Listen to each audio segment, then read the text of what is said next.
हाणे हिन वीडियो में पाण पढ़ूंगा न्यूक्लियस जे बारे में। न्यूक्लियस के डिस्कवर कंहिं कयो? रॉबर्ट ब्राउन कयो 1861 में। ही जगह हिकिड़ी मेन पॉइंट है, सही है। तो कंहिं डिस्कवर कयो? रॉबर्ट ब्राउन 1861 में। हाणे इहो हिकिड़ो most important and prominent part है कैंप सेल जो। मोस्ट इम्पोर्टेंट ऐं प्रोमिनेंट इन जी माना हूंदी आहे अहम, सही है। कैंप सेल जो अहम हिस्सो आहे न्यूक्लियस। सब एक्टिविटीज़ केयर कंट्रोल करे तो सेल जी न्यूक्लियस। जी कंहिं भी इंसान में या कंहिं जानवर में जेको ब्रेन हूंदो आहे, तीअं हिकिड़े सेल्यूलर लेवल ते आहे ब्रेन जी जगह ते छा हूंदो आहे? न्यूक्लियस हूंदो आहे। छो सभिनी एक्टिविटीज़ के केयर कंट्रोल कंदो आहे न्यूक्लियस कंदो आहे। It is commonly spherical in shape. आमतौर ते जेको आहे गोलाई हूंदो आहे, पर कुछ सेल्स में जेको आहे लोब्ड हूंदो आहे। हाणे मिसाल तव्हां हिनखे इमेज ज़रिए ॾिसी सघो था, लोब्ड कहिड़ी शेप, कहिड़े खे चवंदा आहियूं लोब्ड शेप। त कुझु में जेको आहे न अहिड़ो हूंदो आहे लोब्ड शेप, सही है। पोइ अॻिते हलूं था। वो चए थो इन यूकैरियोटिक सेल। हाणे यूकैरियोटिक सेल मतिलबु जिन में न्यूक्लियस मौजूदु हुजे, सिंपली, सही है। हाणे यूकैरियोटिक सेल में जेको पंहिंजो न्यूक्लियस मौजूदु हूंदो आहे न, त उन जा पार्ट कहिड़ा हूंदा आहिनि? हिकिड़ी त हूंदी आहे आउटर न्यूक्लियर मेम्ब्रेन, मतिलबु हिकिड़ी मेम्ब्रेन हूंदी आहे। ॿियो न्यूक्लियोप्लाज़म हूंदो आहे, ऐं ॿियो न्यूक्लियाई हूंदो आहे, ॿियो क्रोमेटिन हूंदो आहे। त इहे 4 हिसा हूंदा आहिनि जेकॾहिं यूकैरियोटिक सेल आहिनि। त हाणे इन्हनि खे पाण सेपरेटली जेको आहे अलॻि अलॻि डिस्कस करियूं था। जेको न्यूक्लियर मेम्ब्रेन छा आहे, न्यूक्लियोप्लाज़म छा आहे, ऐं न्यूक्लियोइड छा आहे, क्रोमेटिन छा आहे। हाणे न्यूक्लियर मेम्ब्रेन छा हूंदी आहे? It is double membrane envelope. Envelope चवंदा आहियूं लिफ़ाफ़े खे, सही है। त इहो डबल मेम्ब्रेन हूंदो आहे। पंहिंजी न्यूक्लियर मेम्ब्रेन छा हूंदी आहे? डबल हूंदी आहे। जीअं पाण फास्फोलिपिड बाइलेयर पढ़ी हुई जी, प्लाज़्मा मेम्ब्रेन, सही है। त हिन में बि 2 मेम्ब्रेन आहिनि। हीअ ॾिसो, हिकिड़ी ॿाहिरीं ऐं ॿी अंदरी। त जेको आहे न्यूक्लियर मेम्ब्रेन छा हूंदी आहे? डबल मेम्ब्रेन हूंदी आहे। ऐं इनवेलप मतिलबु हिनखे पाण लिफ़ाफ़ो चवंदा आहियूं, सही है। न्यूक्लियस जो लिफ़ाफ़ो डबल मेम्ब्रेन इनवेलप हूंदो आहे। हाणे इहो कमु छा करे थो? बाउंड्री जो कमु करे थो, बाउंड्री ऑफ न्यूक्लियस, सही है। न्यूक्लियस जी जेका आहे हद, उन जो कमु करे थो। Both membrane have thin space filled with fluid. हाणे इन्हनि ॿिन्ही जे विच में जेको आहे न 2 मेम्ब्रेन्स आहिनि, सही है। न्यूक्लियर मेम्ब्रेन छा आहे? इन में 2 मेम्ब्रेन हूंदियूं आहिनि, हिकिड़ी आउटर आहे, ॿी इनर आहे। हाणे इन्हनि जे विच में बि हिकिड़ो फ्लूइड हूंदो आहे, हिकिड़ो पाणियाठ मौजूदु हूंदो आहे, सही है। हिते ही तव्हां ॾिसी सघो था, हीउ हिकिड़ो फ्लूइड मौजूदु आहे इन्हनि ॿिन्ही मेम्ब्रेन्स जे विच में। पोइ अॻिते छा आहे? Nuclear membrane is not complete barrier. हाणे इहो कंप्लीट बैरियर न आहे, रुकावट न आहे, सही है। मतिलबु हीउ जेको आहे जीअं कंहिं मुल्क जो बॉर्डर हूंदो आहे न, ऐं उन बॉर्डर में बि कुझु गेट्स हूंदा आहिनि जिथां माण्हू अची वञी सघनि था मुल्कनि जे विच में। त अहिड़ी तरह हीअ बि जेको आहे कंप्लीट बैरियर न आहे, रुकावट न आहे मुकमल नमूने सां। हिन में जेको आहे कुझु हीअ जेको आहे परफोरेटेड हूंदी आहे। पंहिंजी जेका हीअ मेम्ब्रेन आहे न्यूक्लियर मेम्ब्रेन, परफोरेटेड हूंदी आहे, मतिलबु सुराखदार हूंदी आहे। हिन में न्यूक्लियर पोर्स हूंदा आहिनि। न्यूक्लियर पोर्स अहिड़ा जेके न्यूक्लियस में मौजूदु हुजनि, मतिलबु सुराख हूंदा आहिनि जेके ठहियल हूंदा आहिनि स्पेशलाइज्ड प्रोटीन जा, ट्रांसपोर्ट प्रोटीन जिन खे पाण चवंदा आहियूं। उन्हनि सुराखनि खे पाण चवंदा आहियूं न्यूक्लियोपोरिन। हाणे हिते हिन डायग्राम में ॾिसी सघो था, हीअ रहिया न्यूक्लियोपोरिन, सही है। ये ठहियल छा जा आहिनि? हिकिड़ी ख़ासि क़िस्म जी प्रोटीन जा ठहियल आहिनि जंहिंखे ट्रांसपोर्ट प्रोटीन चवंदा आहियूं। इन जी हेल्प सां जेको आहे शयूं अंदरि ऐं ॿाहिरि न्यूक्लियस जे अची सघनि थियूं। पोइ छा चयो? Certain substances pass freely through these pores. कुझु अहिड़ा सब्सटेंस आहिनि जेके फ्रीली आज़ादाना नमूने सां जेको आहे पास थी सघनि था इन्हनि सुराखनि में, न्यूक्लियस में, ऐं जेको आहे सराउंडिंग में, सही है। न्यूक्लियस जे अंदरि या न्यूक्लियस जे ॿाहिरि अच वञ थी सघे थी शयुनि जी। त इहो हो सिंपली पंहिंजी न्यूक्लियर मेम्ब्रेन। पोइ अचे थो न्यूक्लियोप्लाज़म। हाणे न्यूक्लियोप्लाज़म छा आहे? न्यूक्लियस जेको आहे उहो फिल्ड थियल हूंदो आहे प्रोटीन रिच सब्सटेंस सां, सही है। न्यूक्लियस अंदरि बि हिकिड़ो फ्लूइड हूंदो आहे, सही है। त उनखे सिंपली पाण चवंदा आहियूं न्यूक्लियोप्लाज़म। त तव्हां खां केरु पुछा करे न्यूक्लियोप्लाज़म छा आहे, त इहो फ्लूइड हूंदो आहे पंहिंजे न्यूक्लियस जो। इनखे पाण न्यूक्लियोप्लाज़म बि चवंदा आहियूं इन फ्लूइड खे। ॿियो कैरियोलिम्फ बि चवंदा आहियूं। कैरियोलिम्फ मतिलबु जेको आहे न्यूक्लियस जो हिकिड़ो लिम्फ लिक्विड, इहो मिक्सचर हूंदो आहे प्रोटीन जो, DNA जो, RNA पॉलीमरेज़। हाणे हिकिड़ी प्रोटीन मौजूदु हूंदी आहे, ॿियो DNA ऐं RNA पॉलीमरेज़ एंजाइम हूंदा आहिनि, सही है। जेके DNA जेको आहे RNA खे ठाहींदा आहिनि न्यूक्लियोटाइड मां। पंहिंजे जेको आहे DNA ऐं RNA जो जेको आहे मोनोमर छा आहे? न्यूक्लियोटाइड आहे, सही है। इन मां जेकॾहिं तव्हां DNA ऐं RNA ठाहिणु चाहियो था, तव्हांखे 2 एंजाइम खपनि, DNA ऐं RNA पॉलीमरेज़ एंजाइम्स। त इहे मौजूदु हूंदा आहिनि पंहिंजे फ्लूइड में। न्यूक्लियस अंदरि हिकिड़ो लिक्विड मौजूदु हूंदो आहे जंहिं अंदरि इहे मौजूदु हूंदा आहिनि, जंहिंखे पाण चवंदा आहियूं न्यूक्लियोप्लाज़म। ऐं ॿियो छा आहे? कुझु आयन्स बि मौजूदु हूंदा आहिनि इन न्यूक्लियोप्लाज़म अंदरि। It also contain histone protein. हाणे हिस्टोन प्रोटीन जेका आहे पंहिंजे हुन में मौजूदु हूंदी आहे क्रोमेटिन मटीरियल में। जेको मिली करे पंहिंजा क्रोमोज़ोम ठाहे थो, सही है। त उन अंदरि हिस्टोन प्रोटीन बि मौजूदु हूंदी आहे, ऐं हिस्टोन प्रोटीन खां अलावा ॿियूं प्रोटीन्स बि मौजूदु हूंदियूं आहिनि, जिन खे पाण चवंदा आहियूं non histone proteins. Therefore it is slightly different in composition from cytoplasm. तंहिं करे जेको आहे हिननि शयुनि जी मौजूदगी जे करे जेको आहे न्यूक्लियोप्लाज़म हिकिड़ो फ्लूइड आहे, सही है, पर इहो साइटोप्लाज़म खां अलॻि आहे, सही है। तंहिं करे पाण हिनखे अलॻि कंसीडर कंदा आहियूं साइटोप्लाज़म खां, छो त इहे शयूं मौजूदु आहिनि, DNA RNA पॉलीमराइज़ प्रोटीन, सम आइंस, हिस्टोन प्रोटीन, ठीकु है। त अॻिते हलूं था, टियों जेको पार्ट आहे उहो पढ़ूं था, न्यूक्लियोलस। हाणे इहो न्यूक्लियोलस तव्हां सोचंदा जेको आहे मथे त 4 पार्ट्स में किथे बि ज़िक्र कोन्हे, हीउ जेको आहे सिंग्युलर आहे, सिंग्युलर खे पाण चवंदा आहियूं न्यूक्लियोलस, ऐं प्लूरल खे पाण चवंदा आहियूं न्यूक्लियो आहे, हिते लिखियो पियो आहे न्यूक्लियो ई, हीउ ॾिसो तव्हां, हीउ लिखियो पियो आहे न्यूक्लियो ई, हीअ आहे प्लूरल, ऐं सिंग्युलर खे छा चवंदा आहियूं न्यूक्लियोलस चवंदा आहियूं। हाणे इन जो कमु छा हूंदो आहे उनखे पढ़ूं था। विद इन द न्यूक्लियस अंदरि जेको आहे इहे स्फेरिकल स्ट्रक्चर हूंदी आहे, न्यूक्लियोलस हिकिड़ी गोलाई स्ट्रक्चर हूंदी आहे पंहिंजे न्यूक्लियस अंदरि। सिंपली एतिरो यादि रखिणो आहे, न्यूक्लियोलस छा आहे, हिकिड़ी गोलाई वारी स्ट्रक्चर हूंदी आहे कंहिं अंदरि, पंहिंजे न्यूक्लियस अंदरि। There may be more than, हाणे इहो न्यूक्लियोलस केतिरा ई थी सघनि था, त उनखे पाण प्लूरल खे चवंदासीं न्यूक्लियोल आहे, सही है। त हिकिड़े न्यूक्लियस में अहिड़ियूं गोलाई स्ट्रक्चर जाम थी सघनि थियूं, सही है। Their number varies in different kind of cell, मुख़्तलिफ़ सेल्स में जेको आहे नंबर वेरी करे थो, कंहिं में 2 हूंदा, कंहिं में जाम हूंदा, सही है। त उहो सेल ते डिपेंड करे थो कहिड़ो सेल आहे। हाणे सेल डिवीजन दौरान इहे डिसअपियर थी वेंदा आहिनि, सही है। सेल डिवीजन जॾहिं थींदी आहे त इहे गोलाई स्ट्रक्चर जेके न्यूक्लियस अंदरि मौजूदु हूंदियूं आहिनि, इहे गाइब थी वेंदियूं आहिनि, ऐं पोइ जॾहिं सेल डिवीजन थी वेंदी, पंहिंजो नऊं 2 सेल ठही आहिनि, त उन्हनि जे न्यूक्लियस अंदरि वरी जेके आहिनि रीअपियर थी वञनि था इहे हिकिड़ा गोलाई स्ट्रक्चर जेके न्यूक्लियस अंदरि मौजूदु हूंदा आहिनि। त सिंपली सेल डिवीजन दौरान जेको आहे गाइब थी वेंदा आहिनि, ऐं सेल डिवीजन जॾहिं ख़तमु थी वञे थी वरी ज़ाहिर थी वञनि था। हाणे इहो ठहियलु छा जो हूंदो आहे, RNA जो ठहियलु हूंदो आहे, मुख़्तलिफ़ क़िस्म जा RNA मिली करे न्यूक्लियोलस खे ठाहींदा आहिनि, ऐं इहो रिस्पॉन्सिबल हूंदो आहे राइबोसोम। त राइबोसोम प्रोटीन ठाहींदा आहिनि, पर राइबोसोम ख़ुदि किथां ठहंदा आहिनि, न्यूक्लियोलस मां। ऐं न्यूक्लियोलस छा आहे, हिकिड़ी स्फेरिकल हिकिड़ी गोलाई स्ट्रक्चर हूंदी आहे पंहिंजे न्यूक्लियस अंदरि, मर्कज़ अंदरि, सेल जे मर्कज़ अंदरि।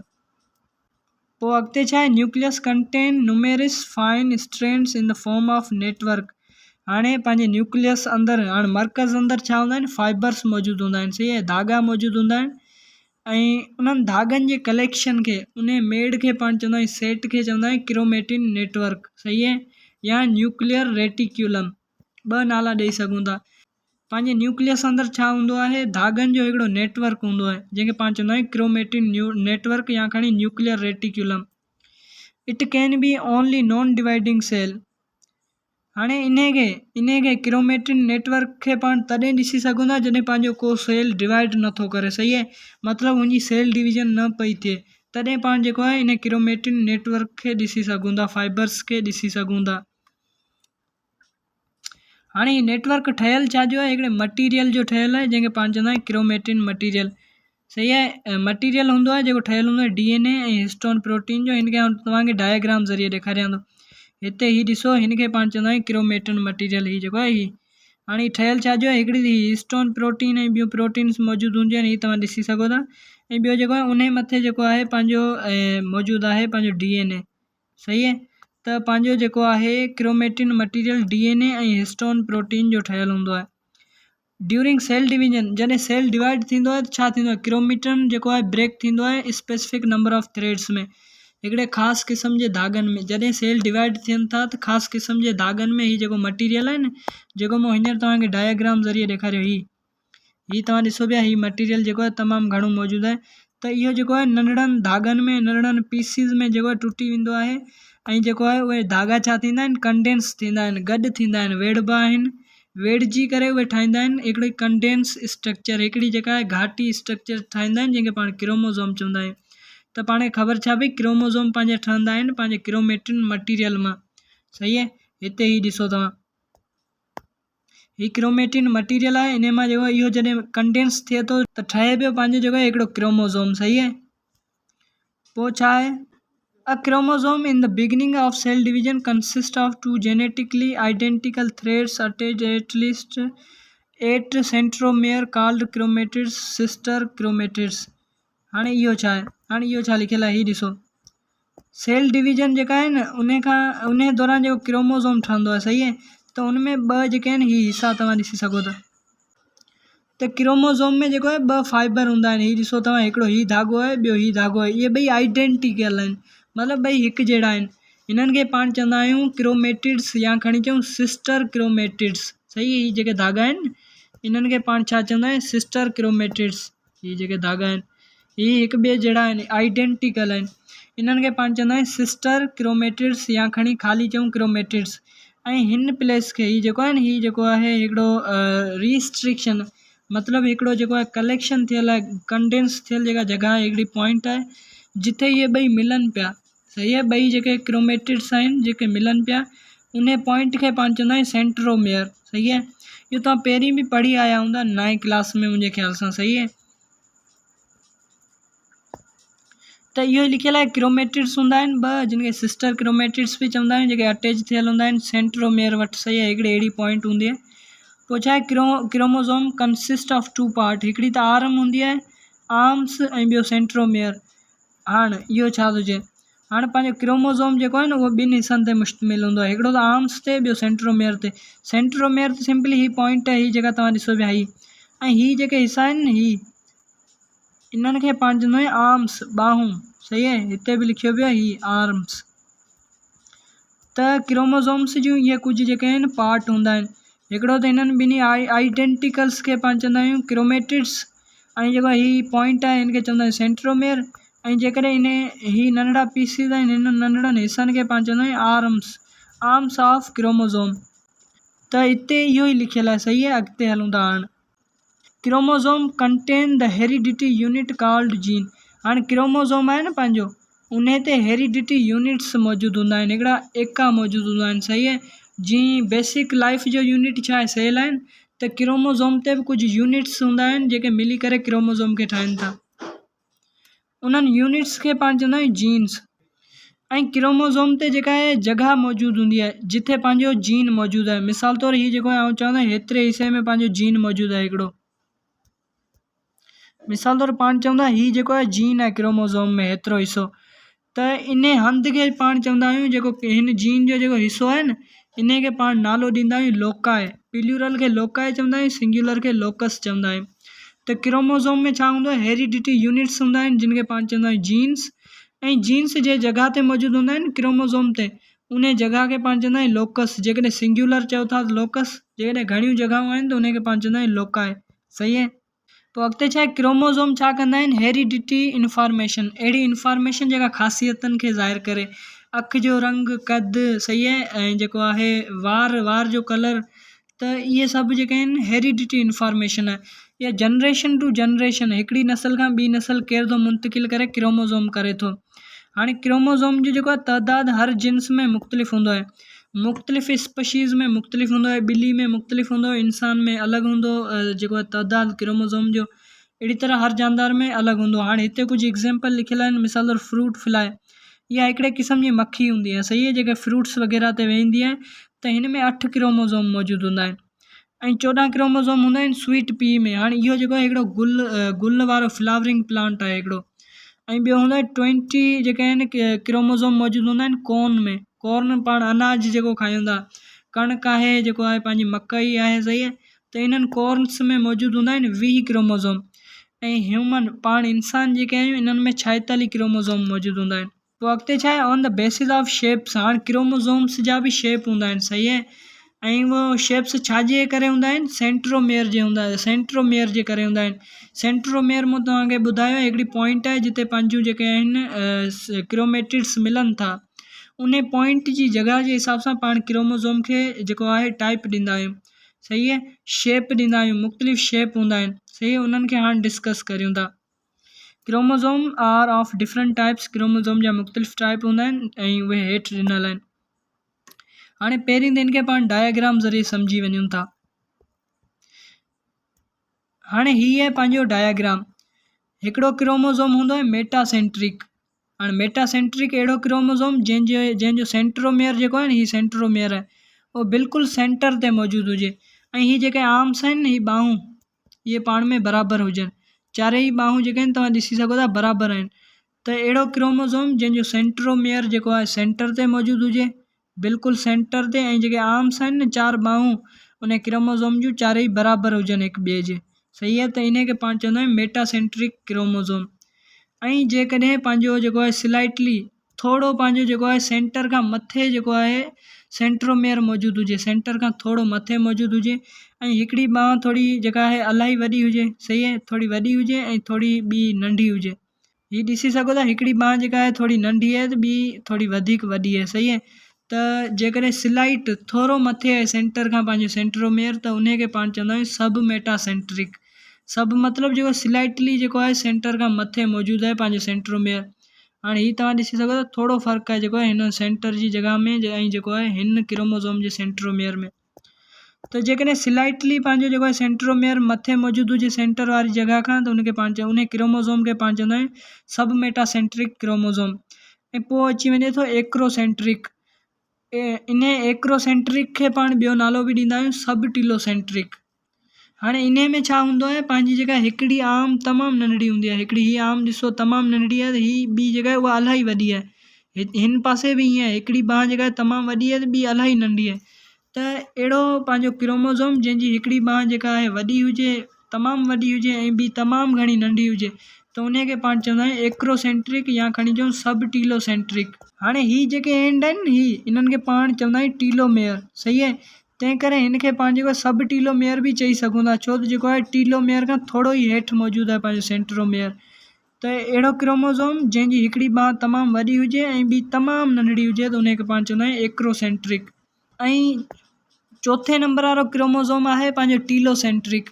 हाणे इहो छा हूंदो आहे, इहो जेको आहे पंहिंजे इंसाननि में मौजूदु न हूंदो आहे। ऐं टीलोसेंट्रिक अहिड़ो जेको आहे क्रोमोज़ोम आहे जेको जंहिंमें पंहिंजो सेंट्रोमेयर टीलोमेयर्स ते मौजूदु आहे। हाणे मूं तव्हांखे ॿुधायो न, हीअ जेको एंड आहे पंहिंजे क्रोमोज़ोम जो, हीअ जेको आहे हीअ आहे ऐं हीअ बि आहे, हीअ बि आहे, त इन खे पाण चवंदा आहियूं टीलोमेयर।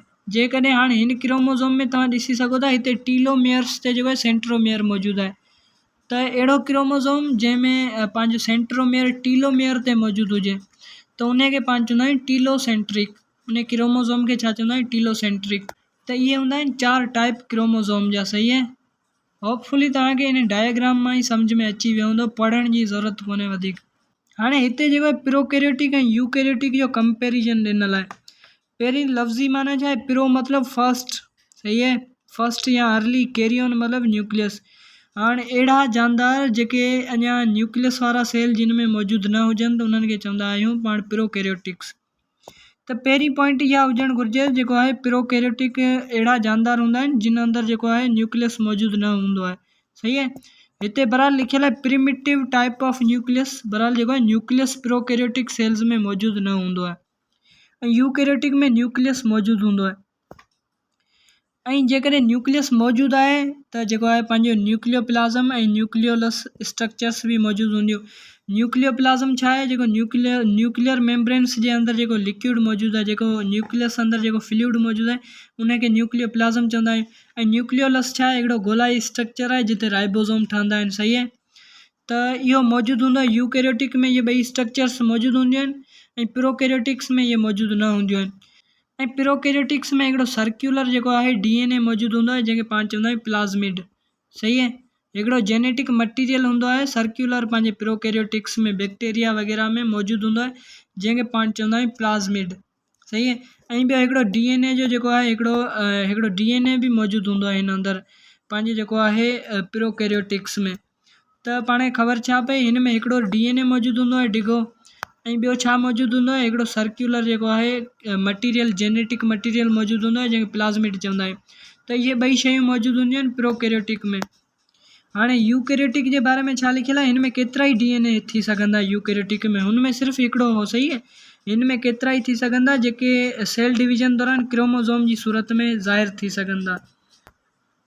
पोइ छा आहे, हिन में जेको क्रोमेटिन मटीरियल मौजूदु हूंदो आहे न, त उन अंदरि हिस्टोन प्रोटीन मौजूदु ई न हूंदी आहे, सही आहे। हिस्टोन प्रोटीन पंहिंजो जेको आहे यूकैरियोटिक सेल्स में जेको क्रोमेटिन मौजूदु आहे, त उन में जेको आहे हिस्टोन प्रोटीन ऐं DNA ॿई मौजूदु हूंदा आहिनि, पर हिन में हिस्टोन प्रोटीन हूंदी ई कोन्हे, सही आहे। त इहे जेके प्रोकैरियोटिक आहिनि, पोइ छा चए all membrane bound organelles are absent.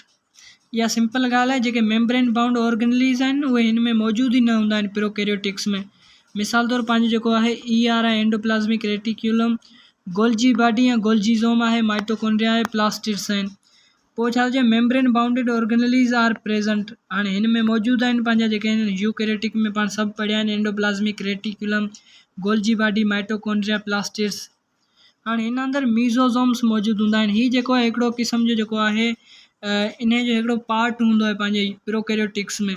Simply हिन खे जेको आहे पाण हिते डिस्कस न कंदासीं, हिन खे पाण बैक्टीरिया वारे बाब में कंदासीं, छो त बैक्टीरिया प्रोकैरियोटिक्स हूंदा आहिनि। ऐं तव्हांखे ख़बर आहे पंहिंजे बुक में हिकिड़ो प्रोकैरियोटिक जो चैप्टर बि आहे। मीज़ोज़ोम जेको प्रेजेंट हूंदो आहे प्रोकैरियोटिक में ऐं यूकैरियोटिक में एब्सेंट हूंदो आहे। ऐं इन सां गॾु जेको आहे बाब जी जेका आहे थ्योरी ख़तम थी थिए ऐं हिन खां पोइ पाण डिस्कस कंदासीं MCQs।